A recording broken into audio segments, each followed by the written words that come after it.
Twins offense puts up another respectable fight despite being down 7-2 very early in this one. 10-5, that ends up being your final in the rubber match versus the Yankees. We got your instant reaction coming up next. Minnesota Twins postcast. This is the Twins postcast. Your instant game reaction for the Minnesota Twins. Part of the Locked On Podcast Network. Your team every day. What's going on back in the lab? Back at it. Another Twins postcast right here. Locked On Sports Minnesota Network. Your team every day. You got me, Luke Inman, at Luke_Spinman. Got my main man, CJ Baumgartner. Give him a follow on X, at BombCJ30. Twins expert over at Zone Coverage MN. And as always, go check out our guy, Brandon Warren. All the daily Twins content you can handle over on the Locked On Twins podcast each and every day. So 10-5, that's our final tonight in the rubber match. 66-86 now on the year. Lots to get into. What can we learn from Taj Bradley's start, plus what we loved, what we hated. But first, let's just jump right into the biggest turning point from tonight. Time to reveal where the game was won or lost. It's the turning point. All right, so kind of felt like a little deja vu tonight because last night they were down 7 runs, by the midway point, but then rallied all the way back. They got close. They made it entertaining. Tonight they're down 7-2. They cut that to 7-5. So they hung around. In fact, 7th and 8th inning, they got their leadoff man on and just kind of turned into that annoying little bug that just wouldn't go away, right? That just wouldn't go to bed, but they couldn't do anything with it. 3 strikeouts in the 7th, all swinging, by the way. And then in the 8th, couldn't take advantage of that leadoff man either. So I know there's a lot to choose from tonight, but from your lens, right, CJ, walk us through it. Your biggest turning point tonight. When was it and why? The turning point had to be in the top of the 8th, where, like you said, the Twins were getting opportunities, and it felt like, all right, as long as you can keep this within a 2-run game, like they're bound to get an opportunity. And then just the way it happened too, with trying to steal second base, the throw goes, woo, and then it's on third, and the extra run kind of scoring, not just like, oh, they gave up a run, whatever, but it's more of just the way it was kind of sloppy, and bad defense led to the runner getting all the way over to third and then scoring off that. And for whatever reason, in my mind, just a 2-run game going to a 3-run game felt insurmountable. And then obviously Bellinger hitting that home run, but I'd have in the 9th, but I'd have to go the 8th inning when the Yankees just bled across that 1 run, really just kind of felt like, all right, this isn't the Twins night. Yeah, the hit by pitch, the guy's hobbling a little bit, like, dude, he might need a pinch runner there, dude. And then sure enough, steals that base. Error on the throw. He gets the third, and that's all she wrote. Let's get into what we'll be talking about tomorrow morning. This is what you'll be talking about. Yeah, I don't know. I feel like you could go 2-3 different directions here as well. But where would you start? Where do you want to start when it comes to what we'll be talking about after this game? After what we watched everything unfold the way it did. What are we going to be talking about tomorrow morning? Yeah, I think you'll be talking about a couple different things. The biggest, in a positive note, is Austin Martin once again getting a couple hits, looking really solid, really putting together just a good kind of a case going into the winter why he should be a part of this team for 2026. So Austin Martin is what you'll be talking about in a positive light. In a negative light, the Twins broadcast revealed Matt Wallner back spasms is kind of keeping him out. So that'll be something over the final 10 games of the season to keep your eye on if we're going to see Matt Wallner and how much of him we're going to see before the year ends. How about the bullpen? 13 innings in this series, 3 runs allowed versus the Yankees lineup. And 2 of those came right at the very end tonight, right in the final inning with 2 outs to go. I mean, when you look at the start of Taj Bradley tonight, for example, dude, this thing could have got way out of hand. This thing could have been very ugly. But for the second night in a row, and really for all 3 games this series, even after Simeon Woods Richardson's career night in game 1, this bullpen kept this team in it, which is like the total opposite of what anyone would have expected, right? They've been basically the biggest Achilles heel, right? I mean, if we're just calling a spade, without a doubt, post-trade deadline anyways. So at least compared to our expectations, which I'll admit couldn't be lower at this point, but they exceeded that, it felt like, and then some this series, which I thought that was really nice to see. Yeah, it's really good to see the bullpen just pick up any momentum. And it's guys, too, like a Cody Funderburk having a few good outings, get stacked on. Some of these guys, they come out there and, your Pearson Olds or a couple others where you're like, yeah, that's fine. But, you kind of fill in guys. But when you see a Cole Sands come in and have a good outing, when you see a Cody Funderburk come in and have a good outing, a couple of those guys stacking in, and, again, are you going to build it up to what it was at the beginning of the year? Probably not, but you got to find some people who you can kind of slowly build a bullpen together with.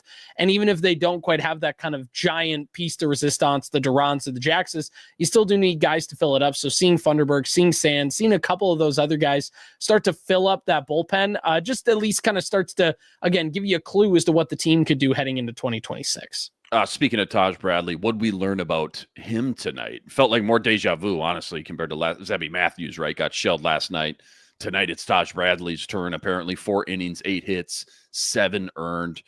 Probably only, 2 more starts for him this year. We got, 10 games left. So if my math's right, that makes sense. But what did we learn about him tonight, where he's kind of just at in his development, kind of big picture, right? 5D view. Who's getting who, too, by the way, against a very tough Yankees lineup. Yeah, I think the biggest thing we're learning is that it's a work in progress with Taj Bradley, and we've seen it over his first handful of starts in a Twins uniform, and tonight again as well. You looked at tonight, he threw the fastball about 52% of the time, got hit off it a little bit, and that was kind of the pitch he got smacked around the most. It's the pitch he threw the most, but it's just one of those where he's trying to work on stuff, and it's why the Twins didn't call him up right away either. They wanted him to work on some things in St. Paul, and then they're like, all right, we got to get you up and see what you're like at the big league level. But I think the Twins, when they got Taj Bradley, really feel like they want to kind of have their plan in place. They want to develop a little bit. They want to do some things, and it must need a whole winter and spring training to kind of bring it into form instead of this helter-skelter acquired at the trade deadline, trying to figure it out on the fly. You're in the middle of a season. So I think what we're learning about Taj Bradley is if this is going to work, and right now, he's labored in starts, a lot of pitches, not a lot of innings, a lot of runs given up. If this is going to work at all, we're going to need a lot more time just to let him figure things out. Work in progress, no doubt about it. Another thing we might be talking about tomorrow, you mentioned Austin Martin. How about Brooks Lee tonight? 3 for 4, 2 ribbies in a run. Did you catch, I don't know if you saw it, did you see the segment with Justin Morneau talking to him about when he was a kid, he used to take BP with that eye patch?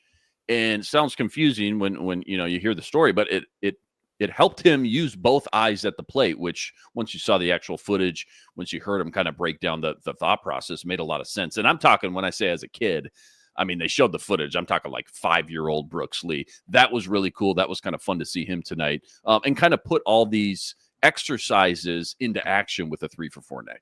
Yeah, exactly. It's really good to see Brooks Lee get going. I'm higher on Brooks Lee than most, and he's kind of at this weird crossroads, right, where he's a Major League Baseball player, but what is his ceiling going to look like? Yeah, he's proven to be a singles hitter, and the fact that he can't develop a ton of power has been tough, but also when you see him in the game today and he just lines a few singles up the middle, and you see that great kind of little segment they did with him, it just gives you hope that at least this guy can be a player, and you give him more at-bats, you get him more confidence in the big league level, and he can turn things around and try and develop a little bit. But, in terms of today's game, it was just really good to, see him stack up a few hits again against a good Yankees team and just trying to build that confidence. He really is a pure hitter. He's a baseball player. You talk about that hitting instructional. His dad is a coach at Cal Poly, so he's just Brooks Lee's just a baseball player. That's what I'll always say when I talk about him. And it's why I don't really ever want to give up on him, because I think there's just too much baseball knowledge. There's just too much ingrained in that guy's brain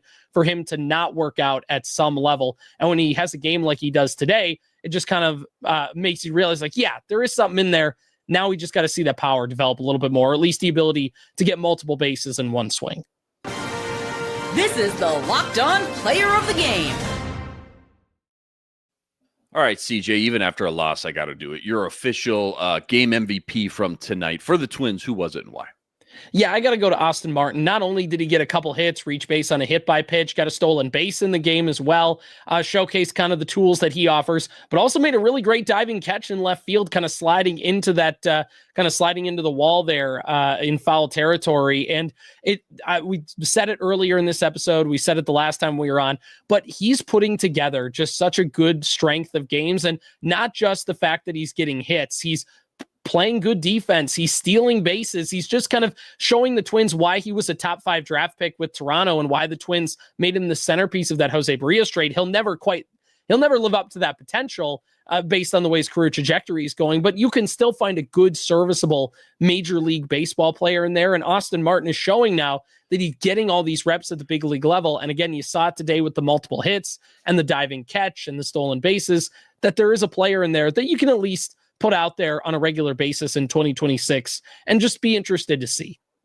Just one of those gritty glue guys you just want on the roster. Not going to dominate, not going to be a MLB all-star, but just a guy you'd rather have on your team versus going against that guy for a 3-4 game series for sure. Well said there. Don't go anywhere. Biggest successes, biggest failures from tonight. That's all coming up right after this. Quick reminder, tonight's episode brought to us by Nutrafol. I'm sure you're like me. You've seen millions of hair growth products. You thought to yourself, yeah, right. Like that actually works. So many products out there.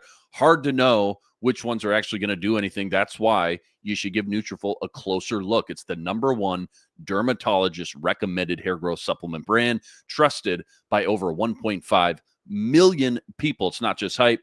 This supplement is clinically tested, and it targets the root causes of thinning and shedding with a proactive approach. It gives you more confidence in your daily routine, and I love Nutrafol because it's so simple to add to your daily routine. 4 pills with a meal, no prescription needed, easy peasy. You're on with your day. For a limited time, Nutrafol is offering Locked On MLB listeners $10 off your first month subscription and free shipping when you go to Nutrafol.com. Enter the promo code Locked On MLB. That's Nutrafol.com. Promo code Locked On MLB. This episode also brought to us by FanDuel. The NFL season, it is here. FanDuel's making sure you're ready to kick off with this can't-miss offer. Right now, new customers, you bet just $5. If your bet wins, you'll win $300 in bonus bets to use across the app. And why I love FanDuel, they got everything. Player props, same game parlay. Even if you love jumping in live as the action unfolds, you name it, they got it. It's so quick. It's so easy. It's the best way to add a little more enthusiasm to your Sundays. Are you ready to play? Download the FanDuel app now. Visit FanDuel.com today to get started. That's FanDuel.com. You're getting $300 in bonus bets guaranteed when your first $5 wager wins. All right, successes and failures. So when it comes to tonight's game specifically, let's just start with the biggest success of the night. What was it? Yeah, one of the biggest successes, obviously, for the Twins in this game. We mentioned it earlier with Austin Martin, but also with Brooks Lee. Just, again, to see some of these core guys start to get a few hits, start to see if you can build some kind of piece together next year's roster. And seeing that come together just feels good when you have multiple guys do it. Even though the pitching staff has given up runs, the lineup is starting to get come alive a little bit here. And if you're kind of envisioning best case scenario through the end of the season, it was at the very least the offense figuring things out and scoring up runs, even if they're in losses. We mentioned the bullpen already, but how about the second straight night? Bottom of the order. Last night, 7, 8, 9 hitters were 4 for 12. Tonight, 6, 7, 8, 9 went 6 for 15. And that's with Ed Julian, by the way, going 0 for 4. And even he stung the ball a few times as well. That bottom of the order has been sneaky good the last couple of games as well. Yeah, exactly. It's really fun to see that come through with some of the guys in the bottom of the lineup, some of these guys that are getting their opportunities and really making the most of them, which is fun to see. Biggest failure of the night goes to who or what? I gotta say it's just going with Taj Bradley, and and again, it's probably unfair. Like, we probably just need to give him more time and probably just need to wait till 2026 to get an accurate representation of what he's going to be. But he just hasn't really shown anything at the big league level yet for the Twins to really get excited about. He's gotten beaten around in his starts. He's labored, like just thrown a lot of pitches and not been efficient and just a lot of stuff. It's only a failure in the sense of it just hasn't been working out yet. He's not a failure as a Twin. That still has some time. But in this early sample size we're getting out of him, it hasn't had like a Joe Ryan run in 2021 where you saw that guy pitch and you're like, okay, I want to see more of that guy. It's more of like, all right, well, let's hope he can turn things around in spring training next year. Last one. I know it's not prevalent to the game specifically, but it does have to do with the Twins, obviously, in a big way. I'm so excited to get Walker Jenkins up here, whenever that may be. How's he looked in AAA with the Saints? And do you think we may see him up here before the year ends?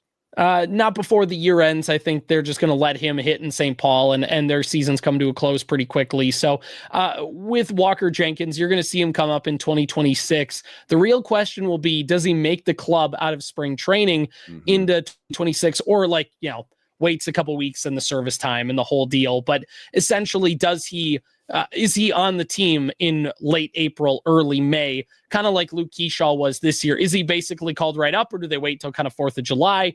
Walker Jenkins is going to be on the Minnesota Twins in 2026, injuries outwithstanding. He's going to be a Twin. He's played well in St. Paul. Again, hasn't tore it up, but has certainly done enough to make you go, all right, next year when that guy plays in St. Paul for a month, he's going to rip up the independent league. Can't wait. Let's end with this nerdy stat of the daytime. Any crazy stat, any crazy analytic, I guess, Twins related from tonight? Give it to me. Yeah, I know you talked earlier in the season, Luke, about wanting to see more stolen bases. And over the last couple months, the Twins have sure did that. As a team now, they have 104, 105 stolen bases on the season. And that is the highest the Twins have stolen in a season per the Twins TV broadcast since 2012. Wow, very nice. Well said. That fans of the show, apparently. They listen to the show. What can I say? Twins dropped the rubber match to the Yankees in Game 3, 10-5. That was your final tonight. 66-86, 20 games below 500 now on the year. Go check out all CJ's work at BombCJ30 on X+. All the work he's always putting up over at Zone Coverage MN as well. Luke Inman on X at Luke_Spin. We got the day off tomorrow. Then it's 4 with Cleveland. That starts Friday. 7:10 first pitch on Friday. Catch us right here. Same time, same place. Until then, sign it out.